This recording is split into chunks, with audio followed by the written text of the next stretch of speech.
Student activists convicted in connection with unlawful assembly at Civic Square 2 years ago. Former HKUSU President Billy Fung out on bail after being arrested by police last night. And 2 Hong Kong people remain in critical condition after being wounded in a German train attack.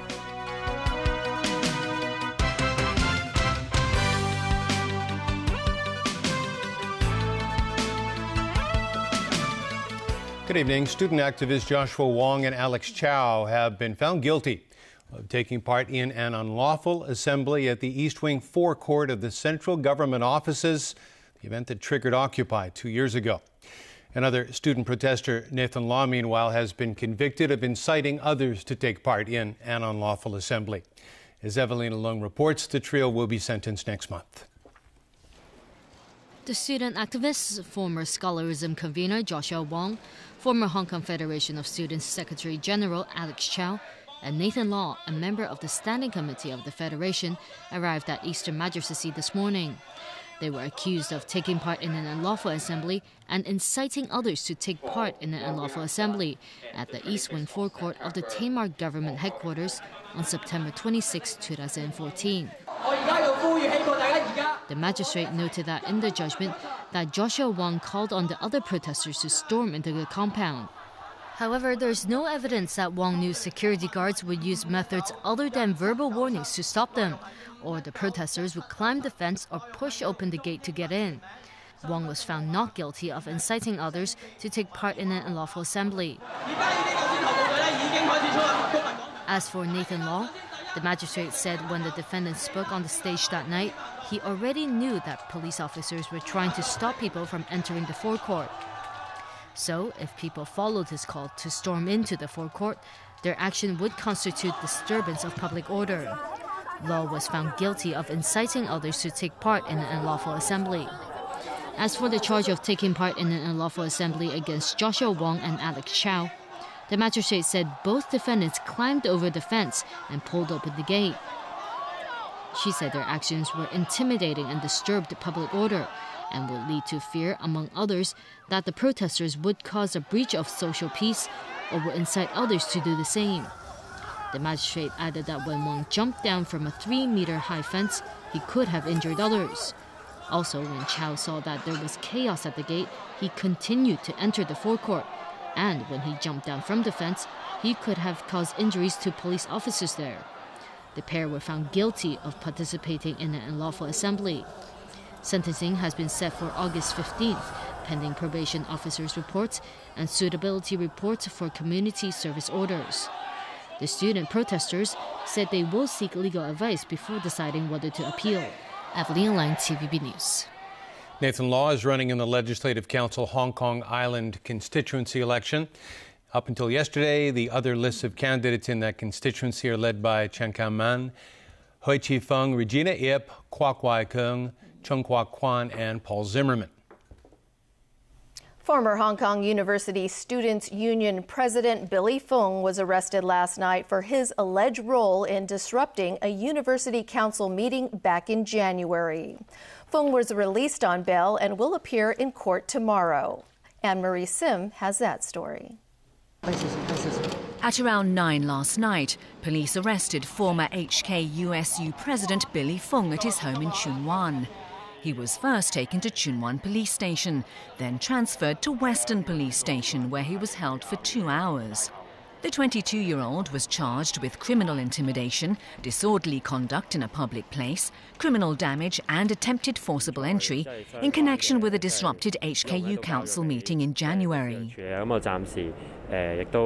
Speaking to reporters outside the police station after his release, Fung said he posted bail of $10,000 but was not required to hand over his travel documents.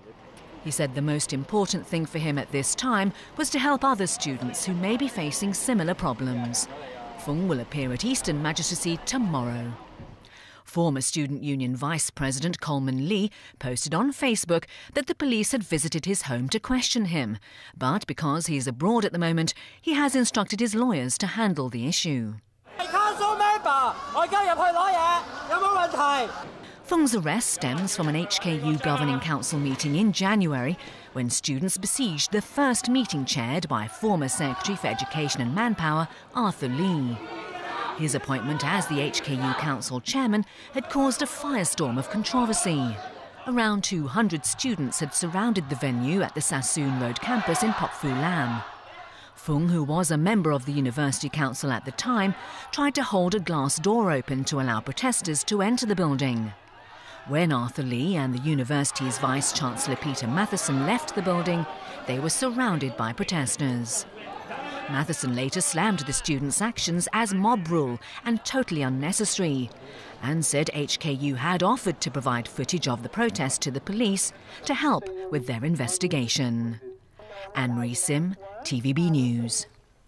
Now, Hong Kong University Students' Union President Althea Suen met with university management today over the arrest of her predecessor, Billy Fung. Suen spoke with HKU Executive Vice President Stephen J. Cannon, and she asked him to clarify if the university had provided closed-circuit TV footage of the January protests to the police. She said Cannon told her HKU did provide information to investigators, but needed to verify if that included video footage. The student leader urged the university to set up a task force to look into the incident and review that night's security footage. She also questioned if calling the police was the right response. HKU said it would look into her suggestions. Some Pan Democrats say they'll boycott a new confirmation form that LegCo election candidates are required to sign, even if it means disqualification. But across the political divide, pro-establishment figures continue to voice support for the document. Rachel Leung reports. The new arrangement requiring candidates to sign an additional form confirming they clearly understand that Hong Kong is an inalienable part of China has sparked controversy. Vice Chairman of the Chinese Association of Hong Kong and Macau Studies, Lau Seokai, said today the move is aimed at taking a stand against anyone who advocates Hong Kong independence. Lau said it would be impossible for the central government to accept the idea of independence for the city because it involves national security. LegCo President Zhang Yuxing made clear all LegCo candidates should support the basic law. It's already in our ordinance, in our law, that before becoming an eligible candidate, an individual has to sign a declaration acknowledging that he or she upholds the basic law. It is a very fundamental principle in the basic law that Hong Kong is part of China, right? So I think it would be very paradoxical if such an individual should run for a seat in the LegCo, because after all, the Legislative Council is the legislature of the Hong Kong Special Administrative Region of the People's Republic of China. Some members of the Pan-Democratic camp say they will not sign the form even if it means disqualification. They've also come up with their own declaration form saying it is designed in a way to pledge support for all the articles in the Basic Law, not just certain ones. Rachel Leung, TVB News. The German hospital that's treating 2 Hong Kong men injured in Monday night's train attack confirmed they're in critical but stable condition. Trevor Lee reports from Würzburg, Germany. Immigration officers and family members who arrived from Hong Kong have been visiting those injured for the second straight day. The 4 victims are Mr. and Mrs. Yao, their daughter and her boyfriend. Senior immigration officer Kenneth Tong revealed that family members met with German police yesterday, expressing concern about how the attack happened and progress of the investigation. Tong said federal German police are now looking into the case, and arrangements are being made to transfer the daughter, who has been treated in a hospital in Nuremberg, to a hospital here in Würzburg so that she could be closer to her family. In Berlin, German Chancellor Angela Merkel calls the attack an unbelievably cruel act. She said her thoughts are with the victims. Merkel also said there's still a lot to learn about the teenage suspect and his background. The Islamic State militant group has claimed responsibility for the attack, and the German Chancellor has promised to step up measures to guard against extremism. Trevor Lee, TVB News, Würzburg, Germany. A 3-month state of emergency has been declared in Turkey following a botched coup attempt back on July 15th. As Alan Bookney reports, authorities say it will enable them to take swift action against those responsible. Turkish President Recep Tayyip Erdogan made the declaration on national television following an emergency cabinet meeting that lasted 5 hours. He said the state of emergency is in line with Turkey's constitution and does not violate the rule of law or basic freedoms. Erdogan again accused U.S.-based Muslim cleric Fethullah Gulen of being the mastermind behind the coup plot, something Gulen denies. The state of emergency will allow the president and cabinet to bypass parliament in passing new laws and limit or suspend rights and freedoms where they see fit. More than 9,000 people have been arrested or detained in the wake of the failed coup that saw more than 200 killed and some 1,400 wounded. In addition, it's estimated more than 50,000 teachers and civil servants have been suspended, suspected of having links to Gulen's organization.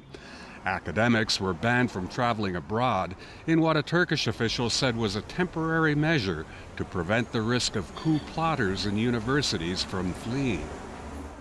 There's been a surge in patriotic demonstrations across the country in support of the government since the failed coup. Thousands of demonstrators crowded into Istanbul's Taksim Square, welcoming the state of emergency, many waving Turkish flags. That's put a strain on Turkish flag producers, who are having trouble keeping up with demand. This flag maker says they've been out of stock since Sunday, and he's only been able to keep up with 60% of the demand since then. Alan Bookney, TVB News.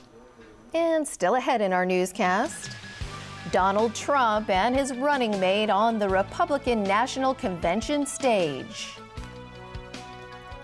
Melania Trump's speechwriter admits to plagiarism. And some kindergartens may still be charging fees when free kindergarten education is implemented next school year.